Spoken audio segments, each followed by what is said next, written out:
നിങ്ങളുടെ ഇഷ്ട പരമ്പരകൾ എക്സ്ക്ലൂസീവായി സൺ നെക്സ്റ്റ് ആപ്പിലൂടെ തികച്ചും ഫ്രീ ആയി ഇപ്പോഴേ ആപ്പ് ഡൗൺലോഡ് ചെയ്യൂ.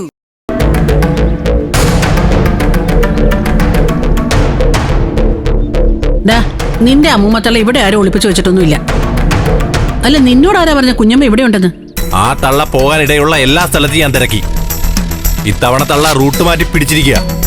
ഒന്നെങ്കിൽ ഇവിടെ, അല്ലെങ്കിൽ സുധനങ്ങളുടെ വീട്ടില്. ഇവിടെ എവിടെങ്കിലും ഒളിച്ചിരിപ്പുണ്ടാവുന്ന എനിക്ക് ഉറപ്പുണ്ട്. ആന്റി, ആ തള്ളയെ സോപ്പിട്ട് പിടിച്ച് അവരുടെ സ്വത്തുക്കൾ അടിച്ചു മാറ്റാനാണ് പ്ലാനെങ്കിൽ ഈ മുരുകൻ ജീവിച്ചിരിക്കുമ്പോ നടക്കില്ല. ആ സ്വത്ത് എനിക്ക് മാത്രം അവകാശപ്പെട്ടതാ. നിർത്തണ. നീ പറയുന്നത് കേട്ടോ നിന്റെ അമ്മമ്മ അവരുടെ സ്വത്ത് ദാനം ചെയ്യാൻ നടക്കാന്ന് തോന്നുമല്ലോ. എടാ, കുഞ്ഞമ്മയുടെ സ്വഭാവം നിന്നെക്കാട്ടി നന്നായിട്ട് എനിക്കറിയാം. അവരുടെ കൊക്കിൽ ജീവനുള്ളിടത്തോളം കാലം അവരുടെ ഒരു തരി മണ്ണ് കൈവിട്ടു പോകാൻ അവര് സമ്മതിക്കില്ല. അതെനിക്കും അറിയാം. അറുത്ത കൈക്ക് ഉപ്പ് തേക്കത്ത് പിശുക്കിത്തുള്ള ചത്തു കഴിയുമ്പോ എല്ലാം കൂടെ വാരിക്കെട്ടി മുകളിലേക്ക് കൊണ്ടുവന്ന തള്ളയുടെ വിചാരം. കുഴിയിലേക്ക് കാലിനിട്ടിരിക്കുന്ന തള്ളയ്ക്ക് വായിക്കിടാൻ ആകെയുള്ള ഞാൻ മാത്രമാ.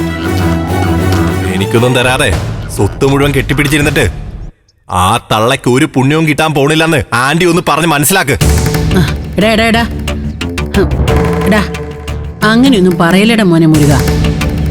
നിന്നെ ഇത്രയും വളർത്തിയത് കുഞ്ഞമ്മ നിനക്കൊന്നും തരാതെയാണോ? വളർത്തിയിടത്തോളം നിന്നെ അവര് സ്നേഹത്തോടെ തന്നെ വളർത്തി. നീ വഴിതെറ്റിപ്പോയെന്ന് അറിഞ്ഞപ്പോ അവര് നിന്നെ കൈവിട്ടു. വെട്ടും കുത്തും കോടതിയും ജയിലും ഒക്കെ നടന്നിടത്തുനിന്ന് വീണ്ടും നീ തിരിച്ചു വന്ന് ആ പാവത്തിന്റെ ചോരയും നീരും ഒക്കെ ഊറ്റിയെടുക്കാൻ തുടങ്ങിയ വിവരമൊക്കെ ഞാൻ അറിഞ്ഞായിരുന്നു. എന്തിനാടാ നീ മഹാപാപം ചെയ്യുന്നേ? ആ തള്ളയുടെ ജീവൻ നിലച്ചാലേ അവർക്കുള്ളതൊക്കെ നിനക്ക് തന്നെയല്ലേ? അതിനവരൊന്ന് ചത്ത് കിട്ടണ്ടേ? സ്വത്തും പണവും ഒക്കെ മനുഷ്യന് ആവശ്യത്തിന് ഉപയോഗിക്കാനുള്ളതാ. അവർക്ക് ചത്ത് കിടക്കാൻ ആ മണ്ണ് വേണമെങ്കിൽ എടുത്തോട്ടെ. പകരം ഞാൻ ഒരു 2 ലക്ഷം രൂപയല്ലേ ചോദിച്ചുള്ളൂ. അതെനിക്ക് എന്നാലെന്താ? എടാ, അത്രയും കാശ് ആ പാവത്തിന്റെ കയ്യിൽ എവിടെ നിന്നുണ്ടാവാനാ? നാട്ടുമ്പുറത്ത് ആഴ്ചച്ചിട്ടി വെച്ച് കിട്ടുന്ന ചില്ലറ കാശുകൊണ്ടാ പാവം ജീവിച്ചു പോന്നെ. അത് തന്നെ ആരെങ്കിലും പറ്റിച്ചു പോയാൽ ആ പാവം അത് കയ്യിൽ നിന്ന് എടുത്തു കൊടുക്കണം. എടാ മുരുക, മുരുക, കുറച്ച് കാശ് കടം ചോദിച്ച് കുഞ്ഞമ്മ ഒരു ദിവസം ഇവിടെ വന്നായിരുന്നു. എന്റെ എവിടെന്നാ കാശ്? ഞാൻ തന്നെ എന്റെ മക്കളുടെ ചെലവിലാ ജീവിക്കുന്നേ. അവരിവിടെ എങ്ങോട്ടാ പോയെന്നറിയൂ? അങ്ങോട്ട് ഇതുവരെ തിരിച്ചെത്തിയിട്ടില്ല. എങ്ങോട്ടാ പോകുന്നൊന്നും എന്നോട് പറഞ്ഞില്ല, ഞാനൊട്ട് ചോദിച്ചുമില്ല. അല്ല, ചിലപ്പോ സുധന്റെ വീട്ടിലേക്ക് പോയി കാണും.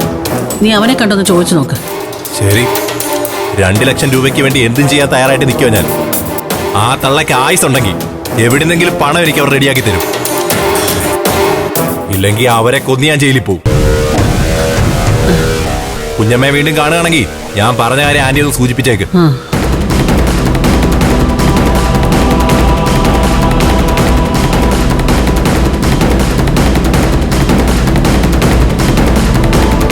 ഇവൻ പറഞ്ഞത് ചെയ്യുന്നവന് നാളെ ഇവനെ കൊണ്ടൊരാവശ്യം വരും.